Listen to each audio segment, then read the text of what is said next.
Bonjour à tous et à toutes et bienvenue sur cette nouvelle vidéo où je vais vous parler des derniers romans que j'ai lus. J'ai commencé par lire Le Verger de marbre d'Alex Taylor, un livre qui m'a été envoyé par la maison d'édition Gallmeister, que je remercie parce que c'était une très bonne découverte. C'est l'histoire de Bim Shenmir, un jeune homme de 17 ans qui va tuer quelqu'un par accident en voulant se défendre contre cet homme qui allait l'agresser.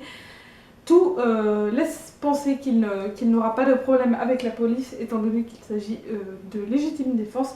Seulement l'homme mort est le fils de Lloyd Duncan, un caïd très connu pour être hyper violent. Le père de Bim lui suggère de s'enfuir pour éviter les problèmes avec Lloyd Duncan, je ne sais pas trop comment on prononce son nom, mais peu importe. Et donc il va s'enfuir et ça va être un peu une chasse à l'homme avec cet homme qui doit s'enfuir pour éviter le courroux de cet homme très dangereux. C'est une histoire que j'ai beaucoup aimée, ça se lit à une vitesse assez folle puisque c'est un peu fait sous forme de chasse où on va donc suivre ce personnage, mais on va aussi suivre d'autres points de vue de d'autres personnages pour mieux comprendre ce qui se passe. Et puis il y a quelque chose de plus ou moins inattendu et que j'ai beaucoup aimé, qui a vraiment apporté une plus-value à ce roman. Somme toute, ça a été une très bonne découverte, je vous recommande de vous y plonger et n'hésitez pas à aller voir ma chronique qui est un petit peu plus complète. J'ai également lu Le Nom des étoiles de Pete Fromm, donc ça fait un petit moment déjà, mais j'avais pas eu l'occasion de vous en parler. Pete Fromm, c'est un auteur que j'aime énormément, qui a écrit plusieurs livres. Je n'ai pas tout lu, mais bon, voilà. Pour le moment, le peu que j'ai lu, donc c'est le troisième, il me semble, j'ai adoré. Et là, avec celui-ci, ça n'était pas en reste. C'est un roman autobiographique. Nous allons suivre Pete Fromm qui va vivre de nouveau seul pendant quelques temps. Moins longtemps qu'il y a quelques années que dans Indian Creek, qui est un roman absolument fabuleux d'ailleurs. Mais là, du coup, il va vivre un mois au cœur de la Bob Marshall Wilderness pour surveiller la croissance d'œufs de poisson. Et donc nous allons suivre son quotidien là-bas, mais aussi son regard beaucoup plus adulte et mature que lorsqu'il a écrit, qu'à l'époque d'Indian Creek. Oh là là. Et c'est très intéressant parce qu'entre temps il est devenu papa et donc voilà, et il y a ses enfants qui lui manquent et tout, il y a toute cette dimension qui s'ajoute au texte, au récit et qui apporte un côté très poétique, j'ai trouvé. Donc voilà, c'était un superbe livre, je n'en attendais pas moins de Pete Fromm, mais voilà, c'est quand même une très bonne découverte et j'ai passé un superbe moment. Je vous parle maintenant de Frangine de Marion Brunet. Vous avez peut-être entendu parler de ce roman. Si vous n'en avez jamais entendu parler, eh bien écoutez bien parce que ne passez pas à côté de ce livre, s'il vous plaît. Nous allons suivre ce récit du point de vue de Joachim, un jeune homme qui a 17 ou 18 ans, il me semble, à partir du moment où sa sœur entre au lycée, où les choses vont un peu être chamboulées dans leur vie de famille qui se portait jusque-là très bien et qui allait très bien. En effet, au lycée, les choses vont pas tout à fait bien se passer pour Colline, contrairement à Joachim, où tout s'est toujours bien déroulé, puisque les deux ados ont deux mamans et ils n'ont pas de papa. Donc leur mère, ont fait la procréation médicalement assistée, si je dis pas de bêtises, excusez-moi sinon. Et elles ont pu avoir ces deux enfants de cette façon-là. Jusqu'à présent, pas de problème, ça s'est toujours bien passé. Et lorsque Joachim a eu des problèmes, il a su les régler avec un petit peu de violence et ensuite on lui a foutu la paix. Seulement pour Pauline, ça va pas se passer de la même manière. Elle va commencer à être harcelée et rejetée par ses camarades de classe et quelques autres élèves du lycée. Elle va extrêmement mal le vivre.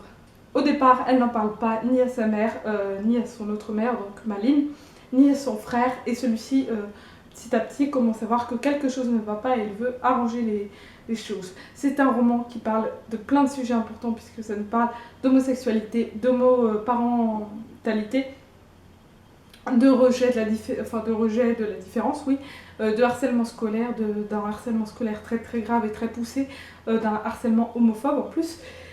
Et c'est un roman que j'ai vraiment adoré, qui m'a énormément touchée, qui m'a fait pleurer, mais des litres de larmes, vous pouvez même pas imaginer, ça faisait vraiment très longtemps que j'avais pas autant pleuré sur un bouquin. Mais voilà, c'est un roman extrêmement important à mettre entre toutes les mains, parce qu'il aborde des sujets extrêmement importants de manière superbe. Je ne saurais pas quoi vous dire plus, franchement j'ai adoré. Je ne pourrais pas vous en dire plus, c'est ce genre de roman qui marque et on ne sait même pas comment en parler, tellement ils ont été... Voilà, pareil, si vous voulez en savoir un peu plus, n'hésitez pas à aller regarder ma chronique où je suis un petit peu plus détaillée dans mes propos, mais en tout cas je vous recommande franchement ce bouquin. Un autre livre qui parle du harcèlement scolaire avec le garçon aux oreilles en feuilles de chou d'Éric Sanvoisin. C'est abordé de manière complètement différente puisque nous allons suivre un jeune homme, comme il s'appelle, Johan, donc qui entre au collège et qui a des oreilles très très grandes et qui a eu beaucoup de complications quand il était petit par rapport à ses oreilles. Il pense que tout est réglé, malheureusement, comme il a des grandes oreilles, il va être l'objet de moqueries et de harcèlement de la part de ses camarades. C'est beaucoup plus léger que dans Frangine, mais ça reste quand même assez dur comme sujet, étant donné que c'est un livre qui porte sur le harcèlement, que c'est un sujet, comme je le disais tout à l'heure, extrêmement important, puisque extrêmement grave. J'ai bien aimé ce livre, je l'ai trouvé plutôt bien fait, plutôt destiné à un public plutôt jeune, pour leur faire réaliser, comprendre l'importance et la gravité des choses. On poursuit avec Bloc de Jean-Philippe Blondel, donc un roman que j'ai lu pendant le week-end à 1000, également comme la plupart de ceux que je vous présente d'ailleurs, qui a été une bonne découverte également. Nous allons suivre un jeune homme qui ne veut plus adresser la parole à son père parce que celui-ci a lu son blog et qu'il a découvert qu'il l'avait lu. Donc il lui en veut parce que dans ce blog, eh bien, toute sa vie privée y est consignée, il a parlé d'énormément de choses et il se sent un peu violé virtuellement, c'est les mots qu'il a employés lui-même. Et donc il refuse d'adresser de nouveau la parole à son père et ce dernier, pour se faire pardonner, va laisser une boîte contenant divers objets, des journaux, des photos, etc. Pour lui livrer une part de son passé qu'il ignore complètement et pour lui livrer une part de sa vie privée et intime à son tour. J'ai trouvé ce livre intéressant puisque ça aborde le sujet des confrontations entre les générations, des utilisations des blogs et des réseaux sociaux, tout ça, tels qu'on peut les utiliser nous, les jeunes, je dirais. Et aussi des secrets de famille, parce que ça aborde ce sujet. Au final, c'est beaucoup plus grave que ce que je pensais, le thème du roman. Je l'ai bien aimé, ça n'a pas non plus été le livre le plus marquant que j'ai lu dans ma vie, mais c'était une bonne lecture avec des sujets très intéressants. Pour terminer, j'ai lu Annabelle de Kathleen Winter. C'est un roman que j'avais envie de lire depuis super longtemps. Ça se passe en 1968 au Canada où une personne va voir le monde avec deux sexes. Donc c'est un hermaphrodite. Il a à la fois un sexe de femme et à la fois un sexe d'homme. Et les médecins et ses parents doivent faire un choix pour que cette personne puisse avoir une identité femme ou homme aux yeux de la société. C'est donc devenu un garçon, il s'appelle Wayne. Et il ignore complètement son autre identité, donc son identité féminine. Mais au fur et à mesure que les années passent, son autre côté, lors de l'adolescence, se dévoile. Donc son côté féminin se dévoile.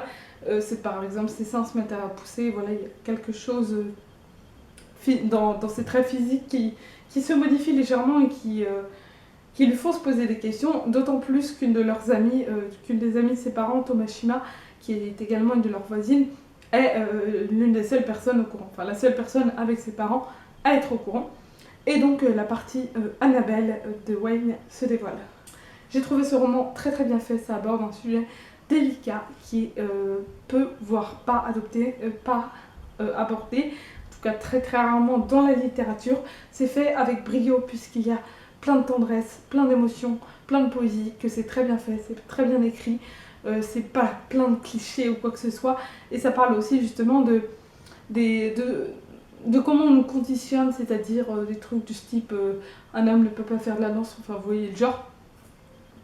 Donc voilà, ça aborde tous ces sujets-là, et je trouve que c'est plutôt osé de la part de l'auteur d'avoir abordé ces sujets-là qui sont ma foi quand même plutôt importants et ne devrait pas avoir tous ces tabous-là, mais malheureusement, ils sont là. Et en tout cas, c'est un roman que j'ai beaucoup aimé. Je viens juste de le terminer, donc là, c'est un petit peu à chaud que je vous en parle et c'est pas forcément évident. Je vais aller le rendre à la médiathèque tout à l'heure et je suis vraiment super contente d'avoir pu lire un tel livre. Voilà, cette vidéo est désormais terminée. Vous verrez que, enfin, vous avez vu que j'étais plutôt satisfaite de mes lectures, que ça a été de bonnes découvertes, que j'ai appris des choses, etc. Donc c'est génial, je suis super contente. Je vous dis à bientôt pour une nouvelle vidéo qui portera sûrement sur mes lectures BD, manga, comics, tout ça, album, enfin tous les trucs avec des dessins quoi. Puisque j'en ai emprunté pas mal à la médiathèque et qu'il faut que je les lise très rapidement pour vous en parler. Donc je vous souhaite à tous et à toutes de très très bonnes lectures. J'espère que la reprise n'a pas été trop difficile si vous avez des vacances et je vous dis à la prochaine. Salut!